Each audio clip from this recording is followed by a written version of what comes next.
On this conversation on Wheels Wednesday, we're going to talk about whether or not you should bite the bullet and buy an EV right now, or if you should wait for the space to develop and everything else that you need to bear in mind if you are going to go out shopping for an EV. Joining me is Sergius Barretto, who is the managing editor of Autocar India. Thank you so much, Sergius, for taking the time. The reason we're talking about this today is because of an announcement earlier today by Hyundai. They're going to be entering the fray. Could you tell us a little bit about what's in store from this major automaker? Sure, Alex. Thanks for having us on the show. Always our pleasure speaking with you. Coming to Hyundai, so they've just joined the ranks of the other EV makers who've announced big plans for India.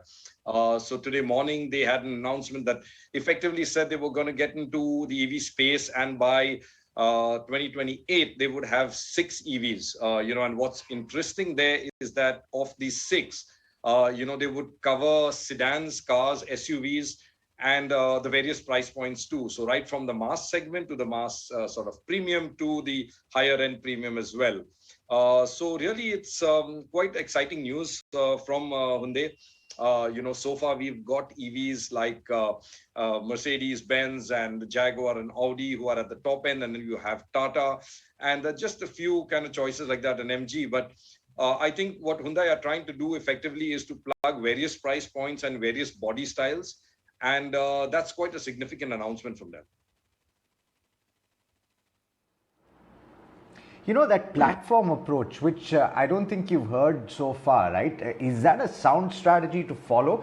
And as I understand it, you've already reported that next year is when we're likely to see the first option from that electric vehicle lineup from Hyundai. And I believe that it's going to be a CBU, which is something that will be constructed in India, which will allow them to price it attractively. Do you think that that's going to play a part in its popularity?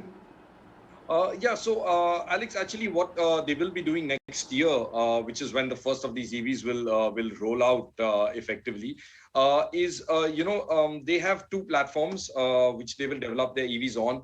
One is an all-new electric, focused or a dedicated EV platform. And that really, would be something on the mass premium to premium kind of segment vehicles. And then they're going to have a sort of converted EVs as well. So they're going to use a regular, internal combustion engine platform and convert one of those products to electric.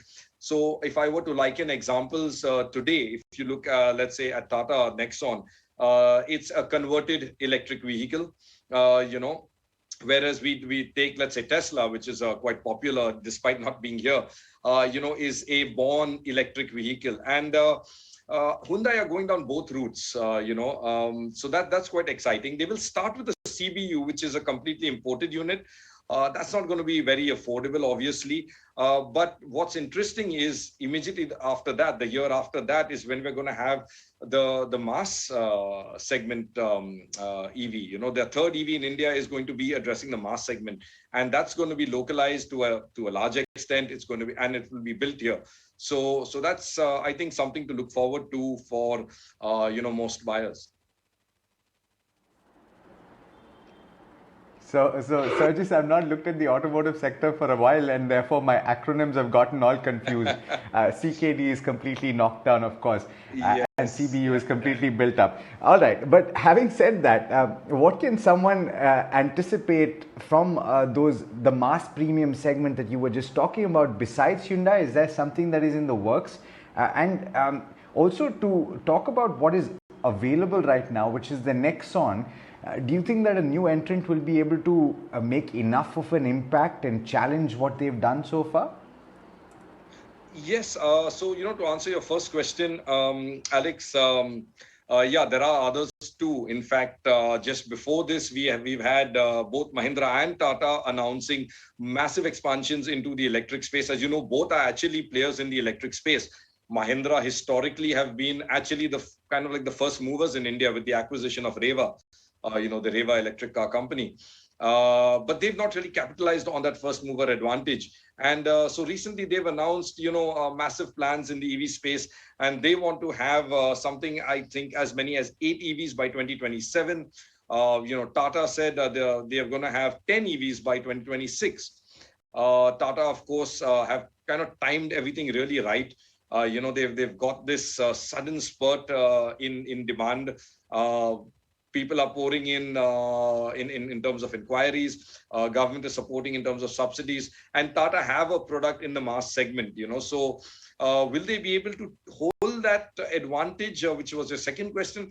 Yeah, I think they will, because the first mover advantage is always worth something. You must remember also they are a local manufacturer, and that also holds quite good state with shoppers.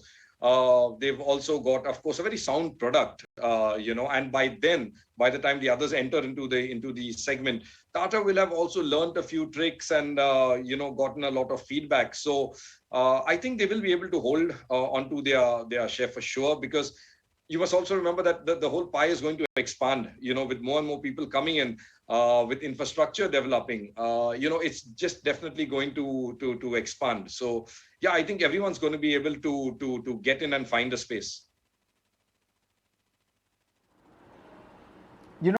That brings us to the most important question, Sergius, and this is for somebody who is perhaps out looking for a vehicle now. Do they hold off on buying an electric vehicle, or do they bite the bullet and go and buy something that is available right now? I think in that particular price range, the Nexon is a serious contender. But do they wait, therefore, for these massive launches that are going to come in the near future? Right. Yeah, that's actually quite a tricky question. We get asked that very often.